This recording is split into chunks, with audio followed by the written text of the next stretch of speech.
വരാനിരിക്കുന്ന ട്രംപ് ഭരണകൂടത്തിലെ ഏറ്റവും ശക്തനായി ഉയർന്നു നിൽക്കുന്ന വ്യവസായിയാണ് എല്ലാവർക്കും അറിയാവുന്ന ഇലോൺ മസ്ക്.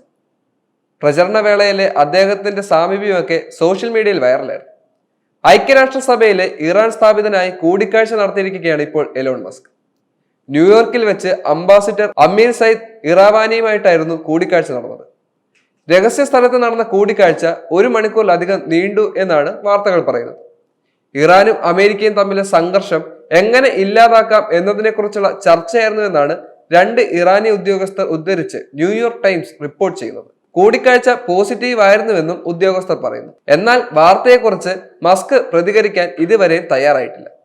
മാത്രമല്ല, സംഭവിച്ചതോ നടക്കാത്തതോ ആയ സ്വകാര്യ മീറ്റിംഗുകളുടെ റിപ്പോർട്ടുകളെ കുറിച്ച് ഞങ്ങൾ അഭിപ്രായം പറയുന്നില്ല എന്നാണ് ഇതേക്കുറിച്ച് ചോദിച്ചപ്പോൾ ട്രംപിന്റെ കമ്മ്യൂണിക്കേഷൻ ഡയറക്ടർ പ്രതികരിച്ചിരുന്നത്. ട്രംപിന്റെ അടുത്ത ഉപദേഷ്ടാവാണ് അവർ. US ബഹിരാകാശ പദ്ധതികളിൽ മുഖ്യ പങ്കാളിത്തം വഹിക്കുന്ന സ്പേസ് എക്സിന്റെ ഉടമയാണ് മസ്ക്. ഇപ്പോൾ നിയുക്ത അമേരിക്കൻ പ്രസിഡന്റ് ഡൊണാൾഡ് ട്രംപിന്റെ അടുത്ത ഉപദേഷ്ടാവ് കൂടിയാണ് അവർ. ട്രംപ് നടത്തുന്ന പ്രധാന കൂടിക്കാഴ്ചകളിലെല്ലാം മസ്കിന്റെ സാന്നിധ്യമുണ്ട്. യുക്രൈൻ പ്രസിഡന്റ് വ്ളാദിമിർ സെലൻസ്കിയുമായും ട്രംപ് നടത്തിയ ഫോൺ സംഭാഷണത്തിൽ മസ്കും പങ്കെടുത്തിരുന്നു. മസ്കിന്റെ സ്റ്റാർലിങ്ക് യുക്രൈൻ യുദ്ധത്തിൽ നിർണായക സേവനം അനുഷ്ഠിക്കുന്നുണ്ട്. മാത്രമല്ല, റഷ്യൻ പ്രസിഡന്റ് വ്ളാദിമിർ പുടിനുമായും മസ്ക് അടുത്ത സൗഹൃദം പുലർത്തുന്നുണ്ടെന്നാണ് റിപ്പോർട്ടുകൾ പറയുന്നത്. മസ്കും പുടിനും 2 വർഷമായി നിരന്തരം ഫോണിൽ ബന്ധപ്പെടുന്നുണ്ടെന്നും പ്രമുഖ പത്രങ്ങൾ റിപ്പോർട്ട് ചെയ്തിരുന്നു. ട്രംപിന്റെ തെരഞ്ഞെടുപ്പ് പ്രചരണ പരിപാടിക്കിടെ മസ്ക് ചെലവിട്ടത് കോടികളുടെ തുകയാണ്.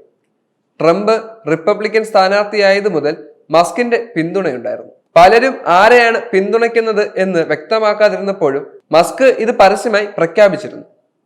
$100 മില്യൺ ട്രംപിന്റെ പ്രചരണത്തിനായി മസ്ക് ചെലവഴിക്കുകയും ചെയ്തു.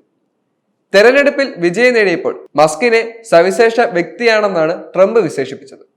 പിന്നാലെ മസ്കിനെ സർക്കാരിന്റെ എഫിഷ്യൻസി ഡിപ്പാർട്ട്മെന്റ് വകുപ്പ് തലവനായി നിയമിക്കുകയും ചെയ്തു. 2025 ജനുവരി 6-ന് US കോൺഗ്രസ് തെരഞ്ഞെടുപ്പ് ഫലങ്ങൾക്ക് സാധൂകരണം നൽകുകയും ചെയ്തു. ജനുവരി 20-ന് നടക്കുന്ന ചടങ്ങിൽ നിയുക്ത പ്രസിഡന്റ് സത്യപ്രതിജ്ഞ ചെയ്യുകയും ചെയ്യും.